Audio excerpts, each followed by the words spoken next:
I'd been chasing Sarah-chan for 10 years. Always stuck in that gray area. More than friends, but never quite a couple. Everyone called me a doormat. I honestly thought I'd keep going like that forever until I met Emily Wu. She was in the exact same boat as me. Her crush had swooped in and stolen my girl. We were like the ultimate losers in the unrequited love game. The jokes and pity started pouring in, so we decided to team up, to help each other out, to reclaim our dignity. We were going to make a statement, a contract marriage. The day we announced it, Sarah-chan stormed into my apartment, threw her arms around me, and practically screamed, "Who gave you permission to chase anyone else? You're only allowed to love me." It was the Riverwood Heritage Festival that night, celebrating local arts and crafts. Couples strolled by, holding handcrafted lanterns, smiles plastered on their faces. I pushed against the crowd, making my way towards a solitary woman sitting under one of the illuminated displays. Her eyes were red-rimmed, tears silently dripping onto her phone screen. "Do you know about them?" she asked, her voice cracking. My gut clenched. I shook my head. Them, in her world, meant my crush and her childhood friend, Mark Davis, had just gone public. Emily's makeup was completely streaked. She looked up. "Got a tissue?" I handed her my handkerchief. She blew her nose with a loud honk, and I glanced at the handkerchief, mentally writing it off. Emily and I knew each other because her childhood friend, Mark Davis, was my roommate. We clicked instantly. Both of us were caught in the same decade-long limbo of unrequited love. Our conversations just flowed. We'd hang out, vent, cheer each other on, and somehow we became really good friends. Neither of us got our fairy tale ending. Instead, my crush and her childhood friend ended up together. What was even crazier was that neither Emily nor I had seen it coming. We found out, like everyone else, from their official couple announcement photos on Instagram, decked out in matching outfits, with a flood of likes and well wishes. Emily and I, without a doubt, became the recipients of everyone's schadenfreude and awkward condolences. Maybe, just maybe, having someone else who was just as heartbroken as I was offered a tiny bit of comfort. I handed her the quirky, frog-shaped lantern I'd bought. Emily took it without ceremony. "So what now?" she asked. My mood was in the gutter as I watched the parade of happy couples. "Nothing," I mumbled. "Just sit here in the park, freezing our butts off, and watch other people be happy." Emily pulled a small planner from her bag, along with 2 discount cards. "I'm starving from all this anger. Come on, I'm taking you out for a feast. Let's eat our feelings." That night, for the first time, I experienced a free meal she'd earned through loyalty points. The restaurant owner loved her traditional Han-style dress and asked for a photo. "Sorry to interrupt your date." "Lovebirds," he chuckled, handing us a coupon. "Next time, it's on the house." Emily's eyes lit up. "Oh, awesome." I just stood there, speechless. Later that evening, after showering, I was scrolling through the photos we'd taken at the restaurant when my phone buzzed. It was Mark Davis. The emotions I'd been trying to ignore flared up instantly. Refusing to let him think he had the upper hand, I answered. Mark's voice was a low mumble. "Hey, Ethan, I'm really sorry. I didn't mean to keep this from you. I didn't know how to tell you." Honestly, I couldn't wrap my head around his logic. He was pursuing his thing, I was pursuing mine. He could have just been up front, and we could have competed fairly. Instead, he'd acted completely innocent, even encouraging me. And now, he and Sarah were together. "Did you tell Emily?" I asked. "She knows now," he said. "Mark," I spat, my voice dripping with sarcasm. "You've got some nerve. You played us both for fools." Imagining their triumphant faces, I almost unleashed a torrent of curses. But then I remembered our long-standing friendship and choked back my anger. "Are you done?" Mark asked cautiously. "We're still friends, right? And don't be mad at Sarah. She didn't know how to tell you." "Don't say anything." I cut him off. "It's late. I'm going to bed." "All right, get some rest," Mark said. "Ethan, Sarah and I really don't want to lose you as a free." I hung up, annoyed, before he could finish. 2 seconds later, my phone rang again. Sarah-chan. These two really had their communication down, didn't they? Memories of everything we'd shared made my teeth ache with anger, my whole body trembling slightly. I hit the mute button. A moment later, a long text from Sarah popped up. "I'm sorry, I know whatever I say will sound hollow, but you know how feelings are, you can't control them. I don't want to mess up your friendship with Mark because of me." Ethan, can we still be friends, just like before? No. I might have been a doormat, but I wasn't stupid. Did Sarah really want to be friends? No. She wanted me as her backup, her fallback option. My earlier drowsiness vanished, replaced by a jolt of pure clarity, like my mind had suddenly woken up. I was probably just furious. I couldn't help but think back to all the years I'd spent pursuing Sarah. It sounds cliché, but it was love at first sight. She was the kind of woman who just made you want to protect her. I'd forget my own birthday, but never hers. She didn't like overly expensive gifts, so I'd get her things she actually needed. If she ever felt unwell, I'd be frantic, rushing her to the emergency room. She once mentioned she didn't like slackers, so I hired tutors and practically lived in a library during my junior and senior years of high school, barely scraping into a good college. I was always trying to keep pace with her to give her no excuse to turn me down. But she never outright rejected me, never accepted me either. She just kept me hanging, feeding me this illusion that I still had a chance. Until tonight, my decade-long pursuit had become a public joke. My heart sank, but a simmering rage started to build inside me. So many friends, yet no one I could really talk to. Wait, there was one person. I texted her, "You awake?" Emily replied instantly, "Yeah, what's up?" I called her, and she picked up on the first ring. Mark called me, apologized. I said, "What about you?" Emily replied, "I didn't want to answer their calls, but they sent me texts." "So, are you going to forgive them? Stay friends." My voice trailed off by the end. Emily scoffed. "Friends? Are you kidding me? I'd be a saint if I didn't spray them with pepper spray." I was stunned. After her rant, she said, "You're going to forgive them, aren't you? Men are so forgiving." Who said that? I snapped, feeling a knot in my stomach. I walked out to the rooftop to get some air. Suddenly, I saw lights on in the distance. It was Sarah's house, that familiar window. Just then, I saw her pulling the curtains. Our eyes met. Big, awkward, silence. My heart hammered. I quickly, awkwardly, looked away, pretending to be nonchalant.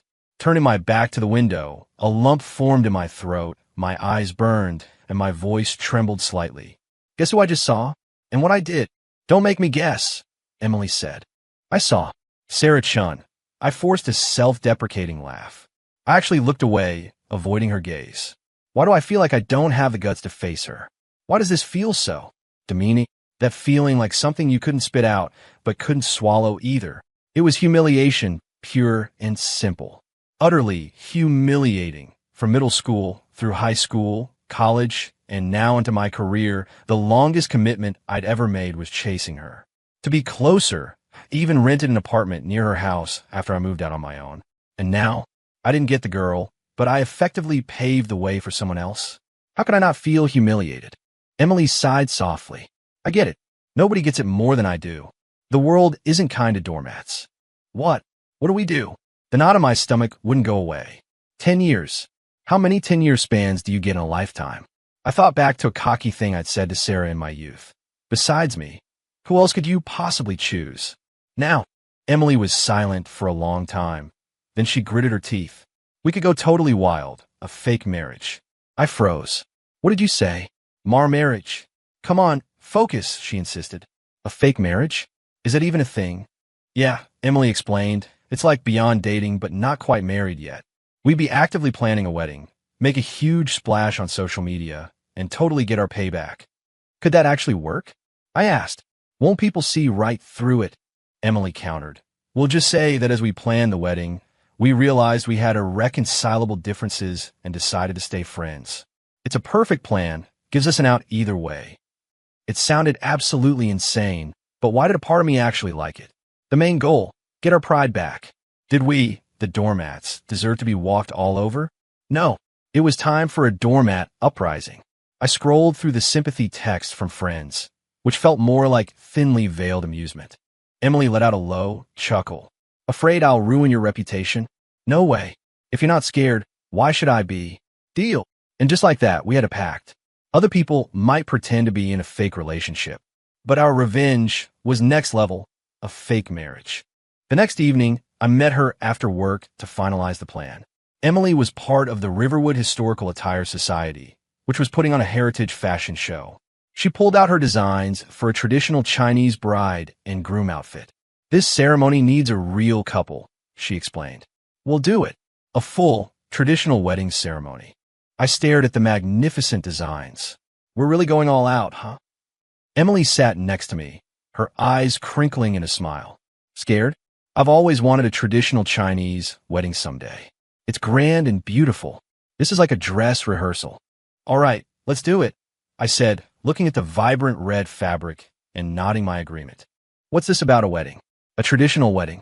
A new female voice cut in suddenly. Emily shot up, too quickly, accidentally bumping my jaw. I clutched my chin. She immediately apologized, reaching up to touch my jaw. Her soft fingers brushed my Adam's apple, sending a shiver down my spine. Are you okay? Emily Wu. Mom. Emily's face went pale. Mrs. Wu sat across from us, her expression stern, fixing me with an eagle-eyed stare. You're Emily's boyfriend? What's all this about a marriage and a wedding? My face flushed, but I tried to sound as straightforward as possible. Yes, we're a couple. We've known each other for a long time, been together for over a year. Mrs. Wu raised an eyebrow. Only been dating a year, and you're talking marriage? Don't young people usually prefer to wait? Mom, Emily began. You hush, Mrs. Wu cut her off. I'm asking your boyfriend. Witnessing her mother's complete authority, I stammered. No, actually, my family believes in getting married young. Settle down first, then build your career. Good family values, Mrs. Wu approved. What do you work? We should set a time for our families to meet. Marriage is about two families, not just you kids.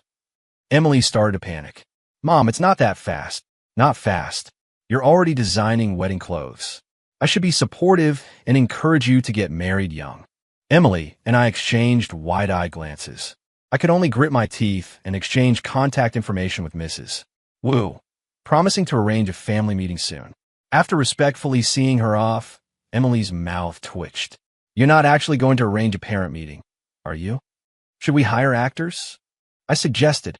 That might give us away, wouldn't it? I thought for a moment, then said seriously, yeah, it probably would, especially since Sarah knows my parents. What was the point of our fake marriage anyway? Wasn't it to retaliate against two betraying friends? After a brief pause, I said, let's do it. I'll have my parents meet yours. The family meeting is one thing. Our marriage is another. In this way, it looks more real. Emily gazed at me with wide eyes. Why do I have such a bad feeling about this? To be honest, I did too. I wanted to drag our feet, but Mrs. Wu was just too enthusiastic. Soon after, I set up a dinner for both sets of parents, booking a private room at the Coastal Kitchen. My parents were thrilled to meet my girlfriend's parents. My mom clapped me on the shoulder. Son, I never would have guessed you were such a quiet achiever. She'd been worried I was permanently hung up on Sarah-chan. But when my parents met Mr. and Mrs. Wu, the scene was unexpectedly joyful. It turned out my dad and Mrs. Wu were middle school classmates, and Mr. Wu and my mom had gone to the same college. The four of them were ecstatic. What a coincidence.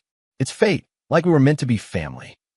Just like that, Emily and I became mere background to their reunion. Just as we started to relax, my mom, in her sweet, unassuming way, said, I have no objections to this marriage. The moment I saw Emily, I just adored her. Mrs. Wu chimed in. Ethan seems so dependable. Look at them sitting together, a perfect match, a joy to behold. My dad added, these two haven't been working long, so they'll need a place. We can help. The duplex in South City is already renovated, just needs the furniture. Mr. Wu nodded, pleased. Emily's our only child, so we don't need any special wedding gifts. We'll get her a car as a wedding present, so they can travel around easily. They were eagerly discussing wedding expenses, dowries, even talking about astrological compatibility and setting a date for an official proposal. Emily forced a smile. Mom, this is too fast. Mrs. Wu calmly countered. Fast? You're 24. You can spend a year or two settling in a married life, then have kids by 26 or 27. You'll bounce back quickly. What do you think, Ethan? Emily's eyes widened, and she clutched my hand tightly. I could only manage a nervous laugh. That sounds very logical, Mrs. Wu. Of course, she said. We've been through it all. It's rare to find young people who want to marry early these days. My mom chimed in. Kids these days don't know everything. They need us to guide them. All four parents deeply agreed. They were definitely from the marry young camp, seemingly determined to push Emily and me straight into the ultimate commitment of marriage. Emily and I, the supposed main characters, have been relegated to supporting roles. Our parents were so happy, we couldn't bear to disappoint them. So, the two of us, this fake couple, were swept up by the momentum, now headed for a very real wedding ceremony. Every time I went home, my mom would badger me to take Emily out on a date or bring her over for dinner. These days, there are too many bad movies, so Emily and I usually prefer to explore new restaurants. Occasionally, she'd invite me to one of her events. For the traditional wedding planning event, I needed to get fitted for my groom's Han-style robes. She dragged me along to get my measurements. I could tell she was pouring her heart into designing the Ming Dynasty-style wedding dress, meticulously selecting colors. I wasn't particularly interested in any of it, practically a novice in historical fashion. After the measurements, I just sat in the waiting area, scrolling through my phone. On Instagram, I saw Sarah Chen's latest update. She and Mark Davis had flown to Aspen for a ski trip. It instantly reminded me of my birthday earlier that year. She'd planned a thoughtful celebration for me, smiling softly as she asked, "What's your birthday wish?" I'd said, to go skiing in Aspen and for a certain someone to finally agree to be my girlfriend. Sarah had just laughed. "That depends on how well a certain someone behaves. Blow out the candles." In that moment, I truly thought I was finally going to get somewhere with her. Now, she was holding another man's hand, skiing in Aspen. Was this a deliberate slap in the face? Using my own wish to hurt me? Her travel photos were flooded with well wishes and countless likes. The more I looked, the more my chest tightened. Emily's hand covered my phone screen. "Don't look," she said with a smile. "Ethan, come try on some styles." I wave her off. "This looks complicated. I don't know how to wear it." "It's not complicated at all. It's super simple. Just take off your clothes. I'll help you dress." I stared. She just reached out to start unbuttoning my shirt. Whoa, hold on. I'll do it myself." Under her eager gaze, my scalp tingled as I shed my jacket and sweater. Emily immediately slipped the sample garment over me, tying the front closure. Her hands circled my waist as she leaned in, carefully cinching the belt. A soft, sweet scent filled my nostrils, making my heart skip a beat. She pulled back the curtain, then led me to the mirror, beaming. "See? This traditional Han-style clothing really suits you. You look great." I scratched my head. "Doesn't something feel a little off?" Emily scurried out, then came bouncing back with a ceremonial hat. "Bend your head down." She stood on her tiptoes, placed the hat on my head, and adjusted it. "Well, hello there, dashing gentleman. You look so handsome." Her eyes crinkled into sweet smiles, dimples appearing in her cheeks. Her sweet smile felt like it could melt your heart. I, however, said something that completely ruined the mood. "Do you ever secretly check his social media?" Emily nodded. "You must be even more upset. Of all the places in the world they could go, they chose that one. So tacky. She'd been there my birthday too. They can flaunt their relationship. So can we," Emily declared, pulling out her phone to take my picture. I was a bit embarrassed, never being good at photos, but I struck a quiet pose anyway. Emily sent me the picture, grinning. "I made you look incredibly handsome. Ethan, you're such a catch." She clearly didn't know what she had. Her infectious smile somehow lifted my gloomy mood. It was my first ever photo in traditional attire. Perhaps it was this initial experience, but it sparked an interest in heritage fashion. Emily was an excellent teacher, educating me on its history and significance. Our outings expanded to include various cultural performances. She always knew the stories behind them, constantly impressing me with her vast knowledge. That day, Emily called me, excited that her finished bridal gown was ready for a viewing, and invited me to come along. I tidied myself up, feeling a surprisingly good mood as I headed out. But downstairs, I found an unexpected visitor. Sarah Chun stood there, laden with shopping bags, beaming. "Long time no see. These are some souvenirs I brought back for you." My bright mood plummeted instantly. "What are you just standing there for? Take the gifts," Sarah urged. "No thanks," I said, checking my watch. "I have something important to do." I tried to walk past her, but she blocked my path. "It's the weekend. You don't have to work. I just got back from overseas, and we haven't had dinner together in ages. We really need to talk." I looked at her face, both familiar and strangely unfamiliar. "I'm Busse." Her smile was soft, her tone seductive. "Are you still mad at me?" I haven't seen you comment on anything in ages. Did you block me? Before, I was always the first to like and comment on her posts. No, I said, walking to my car. Sarah, however, showed no hesitation, hopping into the passenger seat just like she used to. Where are you going today? I'll tag along, crash your party. She frowned, then reached behind her and felt a delicate hair clip. Did a female colleague leave this? She asked, surprised. I snatched the clip from her hand. It's my fiancé's. Sarah pressed her lips together, then chuckled. You're so funny. What do you want? I'm coming with you. Free dinner. You pay? I'll pay you back. How about it? After her betrayal, this was the first time I really looked at her, seeing past the old filters, seeing her anew. It was an uncomfortable process. All the way there, she chattered about the beautiful Swiss landscapes, then about the fun times she and Mark had on their trip to Aspen. She'd sneak glances at my expression, and when she saw me frown, she'd look pleased.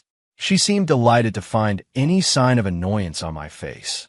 But my anger wasn't jealousy, it was pure irritation. My mom mentioned you've been really busy lately, she said, curiosity in her voice. And she said something good was happening with your family. Did you win the lottery? She looked at me with wide, innocent eyes. Didn't I just tell you? I said, I have a fiancé. We're getting married. The air in the car instantly thickened, becoming dense and still. Sarah's smile froze. She stared at me, disbelieving. How is that possible? She almost said me, then quickly corrected herself. Did you have an arranged date? A shotgun wedding. My expression remained neutral. In her eyes, that was confirmation. Sarah immediately launched into a lecture about the pitfalls of shotgun marriage. You need to calm down. Don't just rush into marriage because you're emotionally hurt. That's irresponsible, both to the marriage and to yourself. By the end, she had fully adopted the tone of a wise mentor. It's not a shotgun wedding, I stated. My fiancé and I have known each other for a long time. We know everything about each other. That stopped Sarah cold. Know everything? Then show me a picture, she said, her face skeptical. I smiled mildly. Today, I'm accompanying my fiancé for her wedding dress fitting and picking up our rings. And you actually know her. Sarah scrutinized my expression, still clearly doubtful. But being good at faking it, she said in a forced voice, I'm really looking forward to it. On the way, I stopped to pick up a bouquet of peonies. Sarah made a move to take them, but I just placed them on the back seat. We pulled into the parking lot of the Heritage Threads boutique. I walked in, carrying the peonies, and immediately saw Emily, who was just getting her hair styled. I presented her with the bouquet. Emily took a sniff. Thanks. Oh, by the way, I made you some honey grapefruit tea. It's in the thermos. You should drink it while it's warm. She stopped mid-sentence, her gaze drifting past me to Sarah Chan, standing behind me. Emily paused for a second, then broke into a radiant, welcoming smile. Sarah, you're back. Ethan and I were just worried you wouldn't make it to our wedding. Sarah's eyes widened, her smile completely gone. Her gaze darted between Emily and me, back and forth, back and forth. After a long moment, she managed to stammer. You two. When did you get together? Why are you getting married? How could this? Her eyes locked on Emily's face. Didn't you like Mark? Emily's updo was finished. She stood and turned, every movement graceful and composed. Mark and I are just childhood friends. Actually, I've had a crush on Ethan all along. She lightly linked her arm through mine. Then she turned to look at me, her eyes sparkling, as if I were the only person in the world. Who wouldn't be captivated by such a dazzling smile? At the shop assistant's prompting, Emily went to try on her long-awaited bridal gown. Wait for me, she said, placing the peonies in my hand. I sipped the honey grapefruit tea she'd prepared for me. It was warm and comforting, sweet without being cloying. Sarah's gaze remained fixed on me, as if she wanted to say something but couldn't. Just as she was about to speak, her phone rang. She stepped outside to answer it. Bored, I flipped through the historical attire designs, admiring the color combinations and calligraphy. It possessed a classical elegance, a truly grand aesthetic. Sarah walked back in, seeing me engrossed in the design book. Are you really going to marry Emily? She's a very traditional girl. If you play games with her like this, she'll take it seriously. Just because she wore traditional clothes made her traditional? Having spent so much time with Emily, I realized that beyond her preference for historical attire, Her thinking was actually far more unconventional than mine. "This is our business, Ms. Chun. No need for you to worry," I said with a gentle smile, then called out to the fitting room. "Honey, need any help?" The folding screen parted, revealing a woman in a magnificent red gown, emerging with graceful steps. I held my breath, marveling. She was truly majestic and elegant, a vision of historical grandeur.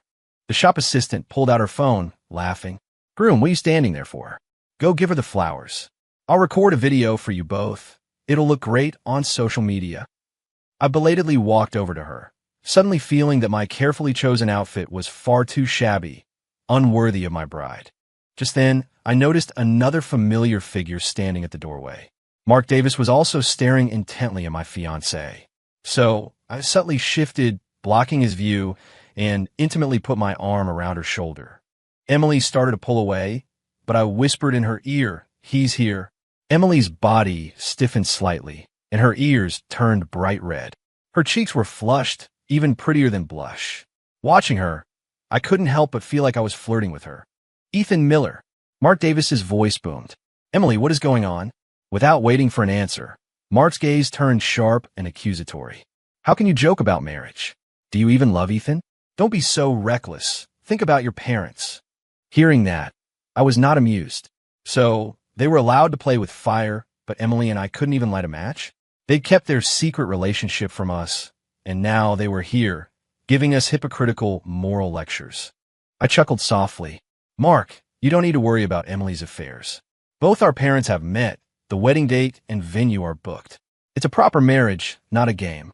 The relationship was fake, but the wedding was very real." Mark looked utterly disbelieving. Right there in front of us, he called Mrs. Wu. When he confirmed it was true, his expression froze. Emily spoke up. "Ethan and I kept our relationship quiet because we didn't want you two to feel bad. Now that you're together, Ethan and I can finally be open about our own relationship. You're happy. We're happy. Everyone gets their happy ending. Aren't you pleased?" Their faces instantly dropped. Talk about a taste of their own medicine. Talk about hitting them where it hurts. Emily usually seemed so sweet and gentle, like a cute, easily flustered girl. But when she unleashed her full presence, she practically blinded me. She was truly a treasure, adorable and fierce all at once.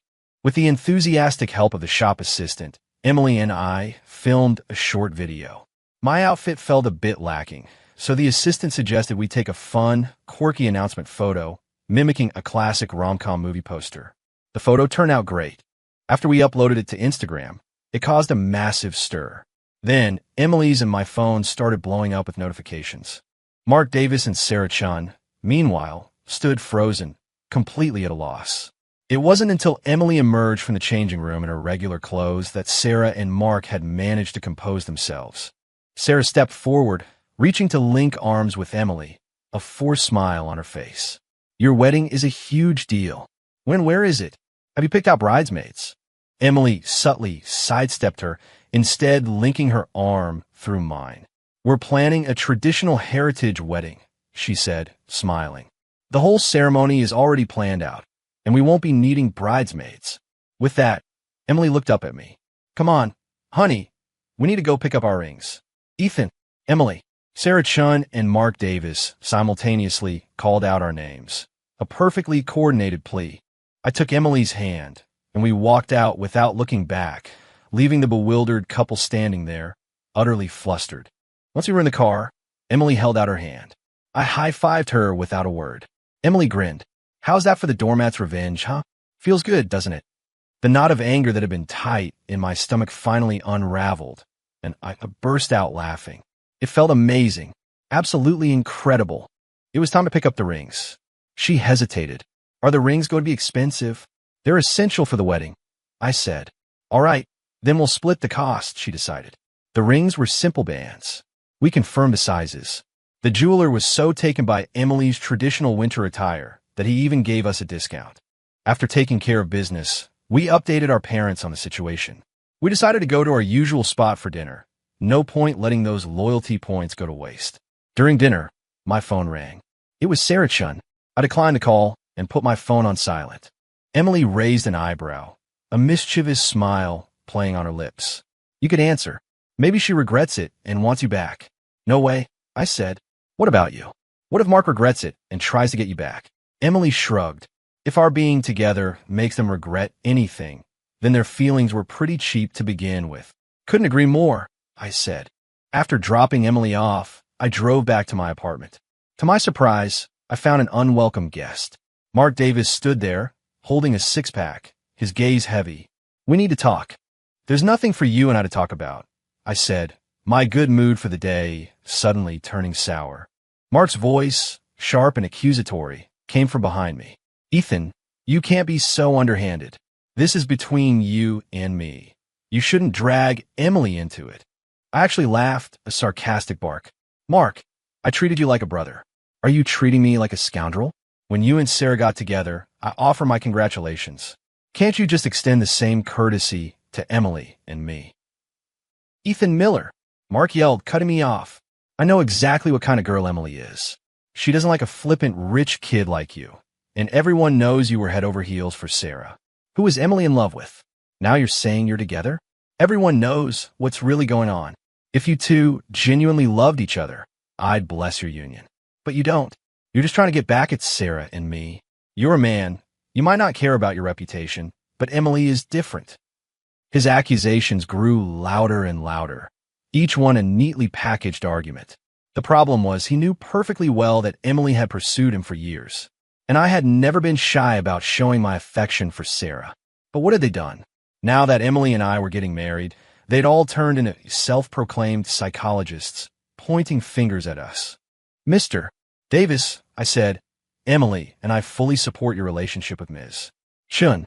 I'd appreciate it if you'd extend the same generosity and just offer your blessings. Mark replied, you can't possibly like Emily. I won't stand by and watch you play with her feelings and treat marriage like a joke.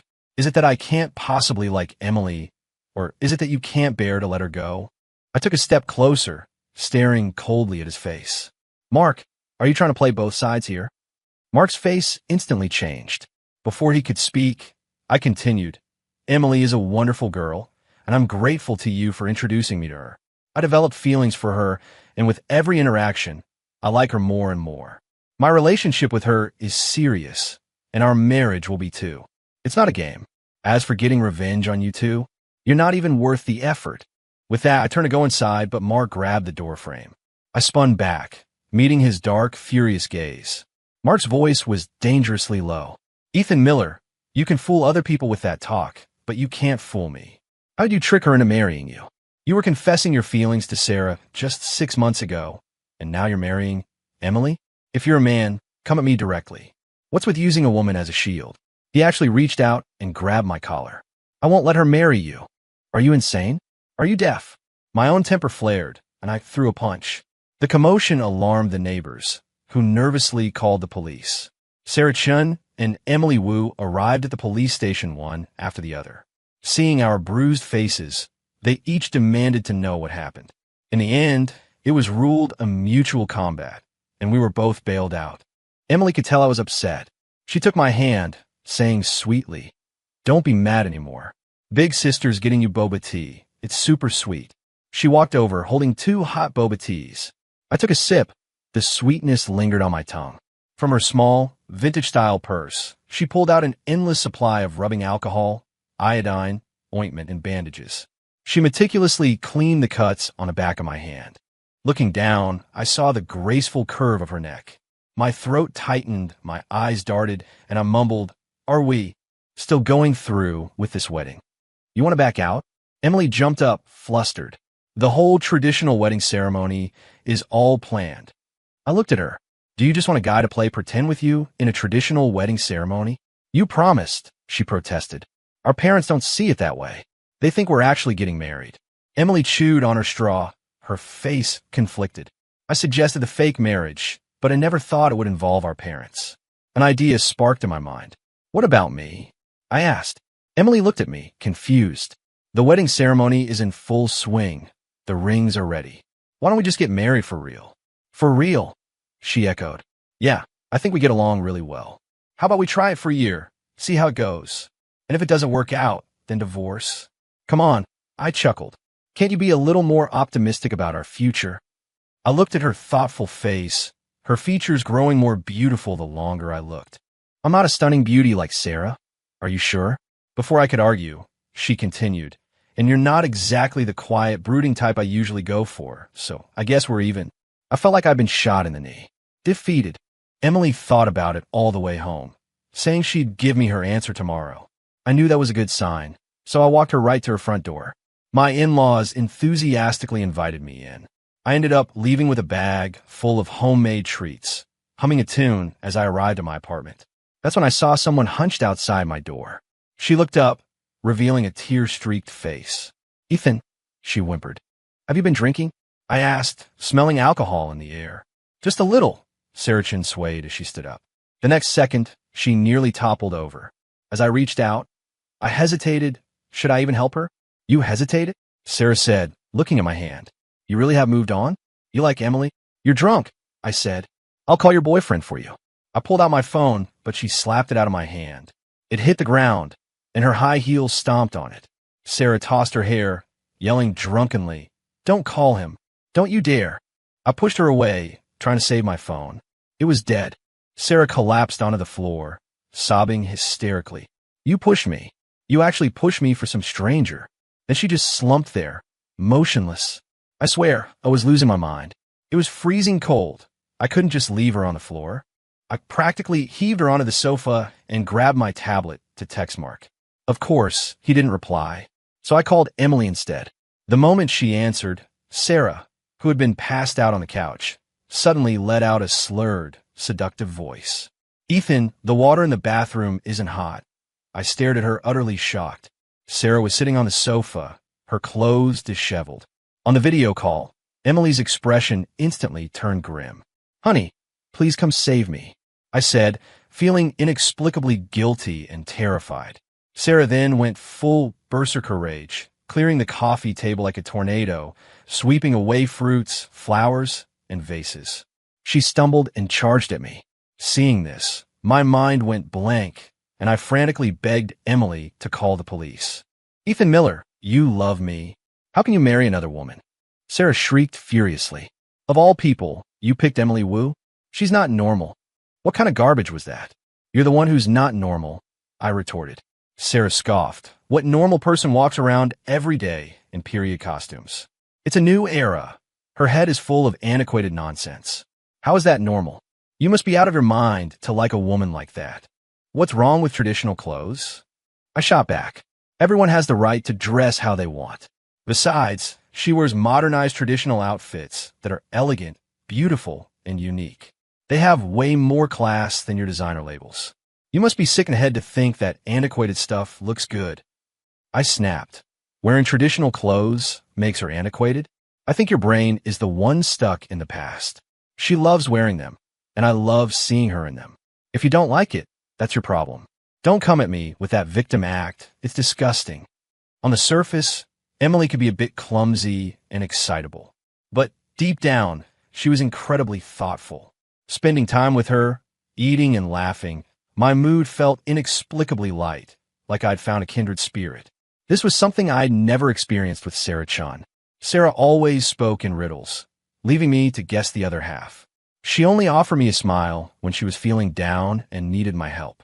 All my youthful passion had been poured into her. I'd once believed my sincerity would win her over eventually. Reality proved that being a doormat never ends well, and sipping for the wrong person just makes you seem like an easy target. "No, you're just getting back at me," Sarah shrieked, her voice frantic. "Ethan, I know I made a mistake. I can't live without you. I was just so used to you, I thought what we had was friendship. I was wrong. I love you. We can still fix this." As she looked up at me, a single tear traced a path down her left cheek. Her pale face, her swollen eyes, were streaked with broken tears. 6 months ago, seeing her cry would have made me tear myself apart. Now, my emotions were mixed bag. Gone was the old flutter of excitement, fear, and anxiety I used to feel when I saw her. I gently pushed her hand away. "I'm sorry, but I don't love you anymore." Sarah stared at me, her eyes wide with shock.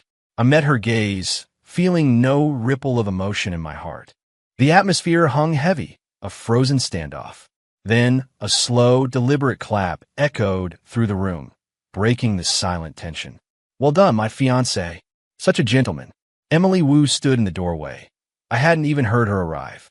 She walked over to me with a smile, taking my hand firmly in hers. "Who smashed up the living room?" she asked, her voice calm. "Do we want compensation?" "Yes," I said immediately. Sarah Chen's face darkened. "Ms. Chun, you should pay up. Otherwise, if this goes to the police, a married man being lured late at night, your first love reputation will be completely ruined." My wife was awesome. I quickly nodded. Sarah gritted her teeth. "How much?" I said. The vase was an artisan piece I bought from a gallery, worth $2,000.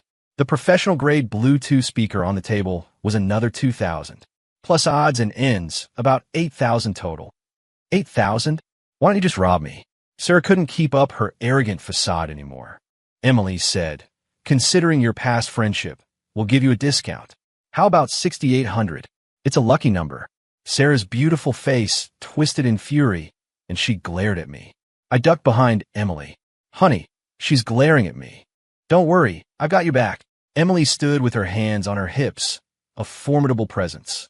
Sarah spun around and slammed the door behind her, the whole apartment shaking. I chuckled. Should I thank my wife for saving my good name? "I was worried my groom would run off," Emily said, a knowing look in her eyes. "After all, someone was your idealized crush." I protested indignantly. Am I really that disloyal?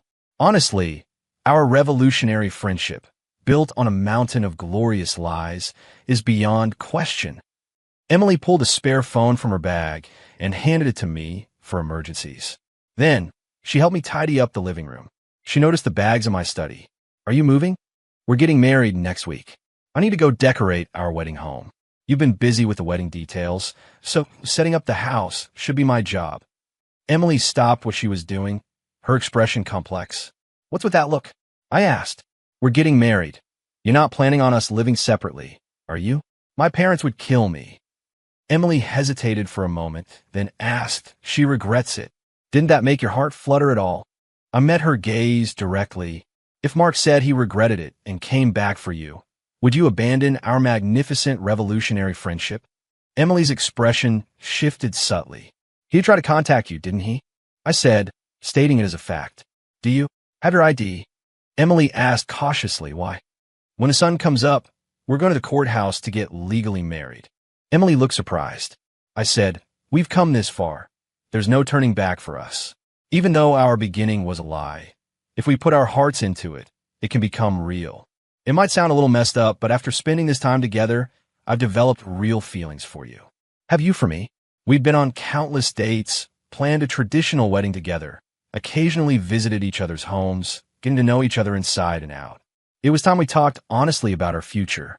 Emily sat on the sofa and told me her story about Mark. When she was little, she'd almost been kidnapped, and Mark had saved her. From then on, she pretty much followed him everywhere, like a lost puppy. It was less like love and more like a younger sister's dependence on an older brother. Emily smiled wryly. "My friends always told me that if Mark liked me, he would have been with me already. I knew it all deep down. I knew I wasn't gorgeous or super smart, but I just couldn't give up. He never had anyone else around. So I believed that if I just held on a little longer, maybe my dream would come true. I told myself not to be so stubborn, and because I love drawing, a classmate pulled me into the historical fashion club. Maybe I just wanted to redirect my attention from Mark. So I threw myself into learning all about traditional culture. Everyone needs something to be passionate about in life. Even so, when I found out he was with Sarah, it still hurt. But with you here, I guess it doesn't feel quite so pathetic anymore. We were both open in our pursuits, yet secretly nursing our unrequited loves. Inside, it felt like an emotional battlefield, raging again and again. It was a horrible feeling, yet unforgettable. She gave me a small smile, and I opened my arms, pulling her into a hug. "It's all in the past now. Let's embrace the present together. Not you and I, but us." She let out a small giggle, burying her head in the crook of my neck. Sharing happiness doubles the joy. Sharing pain halves the sorrow. Our feelings for each other might not have been a blazing inferno, but they were certainly warm enough. Emily and I kept telling ourselves we believed it. But the lingering sting of betrayal from our crushes was still there. On our wedding day, I went to pick up my bride bright and early, showering gifts on everyone as I finally saw her. Fulfilling her vision, Emily, dressed in a magnificent traditional Chinese bridal gown, arrived at the banquet hall in a sedan chair. When she appeared in that breathtaking Ming Dynasty wedding dress, everyone in the audience gasped. Who could possibly say my wife wasn't beautiful? Her slightly plump, oval face, her bright, clear eyes, she looked both radiant and grand. Every step was steady as she walked with me onto the raised platform. Under the dry ice mist and soft lighting, there was an almost timeless, solemn atmosphere. After the third formal bow, I couldn't hide my joy any longer and pulled her into my arms. A burst of applause erupted from the guests. Hearing her clear laughter, I knew then and there that she was the one for me, for life. When had I actually fallen for her? Was it when she dragged me out to eat? Or when she helped me put on that historical attire? Or, more profoundly, it was how she always understood what I was trying to say, always beaming with encouragement, her eyes crinkling in a supportive smile. She was never indirect. Her straightforwardness was endearing. Through all the small details of wedding planning, she never once lost her temper. If she was unhappy, she'd communicate directly with me instead of making me guess and draining my energy. How could life be the same with just anyone? When you meet the right person, that's when life truly takes off. I don't consider myself a particularly entertaining man, but I genuinely believed Emily would find happiness with anyone. This wife of mine, she was a stroke of luck, a real catch I stumbled upon. Years later, I'd still be thanking Mark Davis for his blindness and Sarah Chun for letting me go.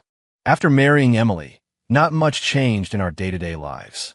Weekends were still about figuring out what to eat and where to have fun. Compared to our easygoing happiness, Mark Davis and Sarah Chun's relationship was a roller coaster. They constantly fought, then made up. Our friends kept telling Emily and me to intervene, but we had no intention of getting involved in their drama. We didn't care how they were doing. Keeping our own little life happy was all that mattered. Once, during a work dinner, I ran into Sarah Chun.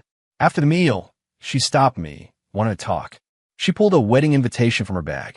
"I'm getting married," she said. "Congratulations," I replied. Sarah's gaze lingered on my face. "Have you really moved on from me? I still can't believe you truly love Emily." I said, "My wife and I are very happy. I enjoy living our life together far more than just saying I love you out loud. Of course, you wouldn't understand." Back home, I found an identical invitation on the coffee table. Emily asked, "Are we going?" "Of course," I said. They might have been petty and skipped our wedding, but we're taking the high road. I wrapped my arm around my wife's waist, smiling. Honestly, I'm pretty thankful for Mark Davis. If it weren't for him, I never would have met you. No meeting you. No this wonderful connection. They're practically our indirect matchmakers. Our two matchmakers are getting married. We have to show up, and with a generous gift, too. Smart Alec. Emily giggled softly in my arms, and her laughter warmed my heart. At their wedding, friends kept comparing us to them. Sarah's gown couldn't compare to the grandeur of Emily's traditional attire. Sarah listened, her face darkening, and neither she nor Mark looked particularly happy during their ceremony. Emily and I thought the hotel food was terrible, so we left early to find better grub elsewhere. Gradually, I noticed that Emily and I rarely talked about Sarah Chun or Mark Davis anymore. Our conversations were more about interesting things we'd discovered, or occasionally dinner at our parents' houses. Later on, we heard through friends about Sarah and Mark's recent struggles. Apparently, Mark had cheated. Digging a little deeper, it seems Sarah had cheated too. Those two really knew how to complicate things. But none of that had anything to do with us. Now I walk hand in hand with my pregnant wife in the park. She's still the same smiling girl who loves her traditional outfits. All I want in this life are 4 seasons, 3 meals, you and me. This life, perfect.